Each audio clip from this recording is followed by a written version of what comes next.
Neto, great header and in! Cow. That's interesting, Wissa! আসসালামু আলাইকুম ও শুভেচ্ছা প্রিয় ফুটবল প্রেমী বন্ধুরা। বিশ্বকাপের মঞ্চে প্রতিটি ম্যাচই একটি নতুন গল্প। কোথাও থাকে তারকাদের ঝলক, কোথাও থাকে আন্ডারডগদের লড়াই, আবার কোথাও জন্ম নেয় নতুন ইতিহাস। আজ আমরা ফিরে দেখব পর্তুগাল ভার্সেস ডিআর কঙ্গো ম্যাচের রোমাঞ্চকর গল্প, যেখানে একদিকে ছিল ইউরোপের অন্যতম শক্তিশালী দল পর্তুগাল আর অন্যদিকে আফ্রিকার সাহসী প্রতিনিধি ডিআর কঙ্গো। ম্যাচের আগে অধিকাংশ বিশ্লেষক পর্তুগালকে এগিয়ে রাখলেও ডিআর কঙ্গোর সমর্থকদের বিশ্বাস ছিল তাদের দল চমক দেখাতে পারে। কিন্তু 90 মিনিটের লড়াইয়ে যা ঘটেছে তা ছিল নাটক, উত্তেজনা, সুযোগ নষ্ট এবং তারকাদের জাদুর এক অসাধারণ মিশ্রণ। পর্তুগাল মাঠে নেমেছিল জয়ের লক্ষ্য নিয়ে। তাদের দলে ছিল বিশ্বমানের তারকাদের সমাহার। মাঝমাঠে নিখুঁত পাসিং, আক্রমণে গতি এবং রক্ষণে অভিজ্ঞতা, সব মিলিয়ে তারা ছিল পূর্ণাঙ্গ একটি দল। অন্যদিকে ডিআর কঙ্গো বিশ্বকাপে নিজেদের প্রমাণ করার মিশনে মাঠে নামে। আফ্রিকান দলগুলোর মধ্যে তাদের ফিটনেস ও শারীরিক শক্তি বরাবরই প্রশংসিত। তাই ম্যাচ শুরুর আগেই ধারণা করা হচ্ছিল পর্তুগাল সহজে জিততে পারবে না। রেফারির প্রথম বাঁশির সঙ্গে সঙ্গেই ডিআর কঙ্গো সবাইকে চমকে দেয়। পর্তুগালের উপর শুরু থেকেই উচ্চ চাপ সৃষ্টি করতে থাকে তারা। প্রথম 10 মিনিটে কয়েকটি দ্রুত আক্রমণ গড়ে তোলে, যা পর্তুগিজ রক্ষণকে সতর্ক করে দেয়। স্টেডিয়ামে তখন প্রশ্ন উঠতে শুরু করেছে, আজ কি কোনো বড় অঘটনের সাক্ষী হতে যাচ্ছে বিশ্বকাপ?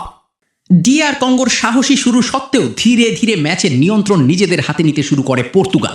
মাঝমাঠে একের পর এক ছোট পাস, উইং দিয়ে আক্রমণ এবং দ্রুত বল আদান প্রদান, এসবের মাধ্যমে তারা প্রতিপক্ষকে চাপে ফেলে। অবশেষে প্রথমার্ধের মাঝামাঝি সময়ে আসে কাঙ্ক্ষিত গোল। একটি নিখুঁত আক্রমণের সমাপ্তিতে পর্তুগাল এগিয়ে যায় 1-0 ব্যবধানে। গোলের পর পুরো স্টেডিয়াম উল্লাসে ফেটে পড়ে। গোল খাওয়ার পরও ডিআর কঙ্গো ভেঙে পড়েনি, বরং আরও আক্রমণাত্মক হয়ে ওঠে। প্রথমার্ধের শেষ দিকে তারা কয়েকটি বিপজ্জনক সুযোগ তৈরি করে। একবার তো বল পোস্টের খুব কাছ দিয়েও চলে যায়। সেই মুহূর্তে পর্তুগালের সমর্থকদের হৃদস্পন্দন যেন থেমে গিয়েছিল। বিরতির পর পর্তুগাল সম্পূর্ণ ভিন্ন রূপে মাঠে নামে। তারা বলের দখল বাড়িয়ে দেয় এবং খেলার গতি পুরোপুরি নিয়ন্ত্রণে নিয়ে আসে। ডিআর কঙ্গো ধীরে ধীরে পিছিয়ে পড়তে শুরু করে। এই সময়ই আসে ম্যাচের আরেকটি বড় মুহূর্ত। একটি দ্রুত কাউন্টার অ্যাটাক থেকে পর্তুগাল দ্বিতীয় গোল করে ব্যবধান 2-0 করে ফেলে। সেই গোলের পর ম্যাচের মোড় কার্যত ঘুরে যায়। ম্যাচের শেষ ভাগে ডিআর কঙ্গো একটি গোল পেয়ে যায়। খেলোয়াড়রা উদযাপন শুরু করে, সমর্থকেরা আনন্দে চিৎকার করতে থাকে। কিন্তু কয়েক মুহূর্ত পর VAR হস্তক্ষেপ করে। দীর্ঘ পর্যালোচনার পর গোল বাতিল ঘোষণা করা হয়। স্টেডিয়ামের এক পাশে হতাশা, অন্য পাশে স্বস্তি। এটাই ছিল ম্যাচের সবচেয়ে বিতর্কিত মুহূর্ত। বলের দখল পর্তুগাল প্রায় 60% প্লাস। শট পর্তুগাল এগিয়ে, অন টার্গেট শট পর্তুগালের আধিপত্য, কর্নার পর্তুগাল বেশি আদায় করে, ফাউল ডিআর কঙ্গো শারীরিক ফুটবল খেলেছে, হলুদ কার্ড উভয় দলই কয়েকটি সতর্কবার্তা পায়। পরিসংখ্যান স্পষ্টভাবে দেখায় যে পর্তুগাল ম্যাচের বেশিরভাগ সময় নিয়ন্ত্রণ করেছে। পর্তুগালের আক্রমণ ভাগের তারকারা পুরো ম্যাচ জুড়ে দুর্দান্ত পারফরমেন্স দেখিয়েছেন। বিশেষ করে গোলদাতারা এবং মাঝমাঠের খেলোয়াড়রা ম্যাচের গতি নিয়ন্ত্রণে গুরুত্বপূর্ণ ভূমিকা পালন করেন। অন্যদিকে ডিআর কঙ্গোর গোলরক্ষকও কয়েকটি অসাধারণ সেভ করে বড় ব্যবধানে হার এড়াতে সাহায্য করেন। এই জয়ের ফলে পর্তুগাল গ্রুপে গুরুত্বপূর্ণ 3 পয়েন্ট অর্জন করে। বিশ্বকাপের মতো টুর্নামেন্টে প্রথম ম্যাচের জয় সবসময়ই বিশেষ গুরুত্বপূর্ণ। এটি শুধু পয়েন্টই দেয় না, দলের আত্মবিশ্বাসও অনেক বাড়িয়ে দেয়। ডিআর কঙ্গোর জন্য হারটি হতাশাজনক হলেও তাদের লড়াই প্রশংসার দাবিদার। ম্যাচের শেষ ভাগে ডিআর কঙ্গো একটি গোল পেয়ে যায়। খেলোয়াড়রা উদযাপন শুরু করে, সমর্থকেরা আনন্দে চিৎকার করতে থাকে। কিন্তু কয়েক মুহূর্ত পর VAR হস্তক্ষেপ করে।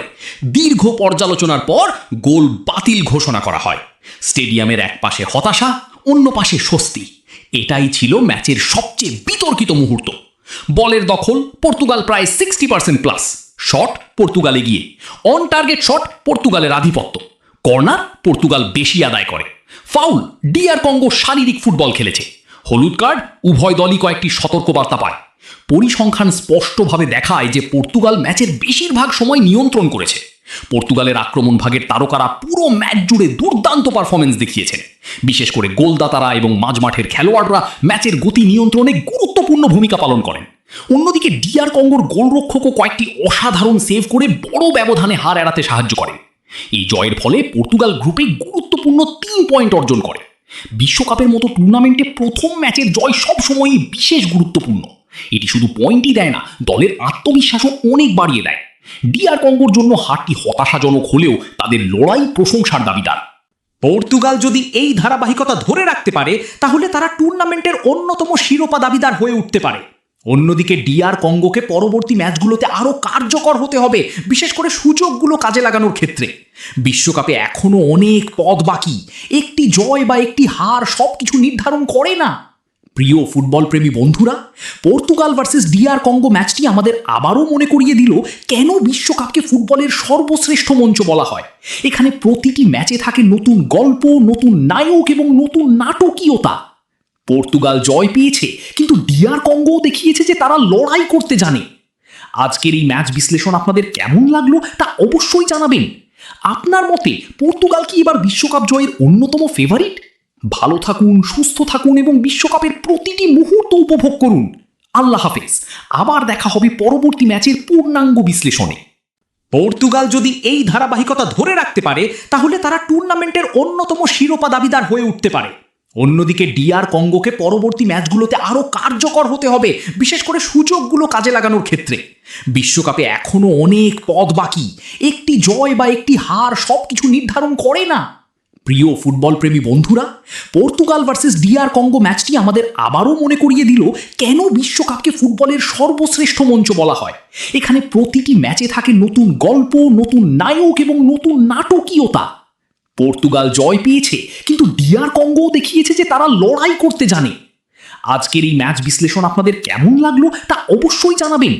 আপনার মতে পর্তুগাল কি এবার বিশ্বকাপ জয়ের অন্যতম ফেভারিট? ভালো থাকুন, সুস্থ থাকুন এবং বিশ্বকাপের প্রতিটি মুহূর্ত উপভোগ করুন। আল্লাহ হাফেজ।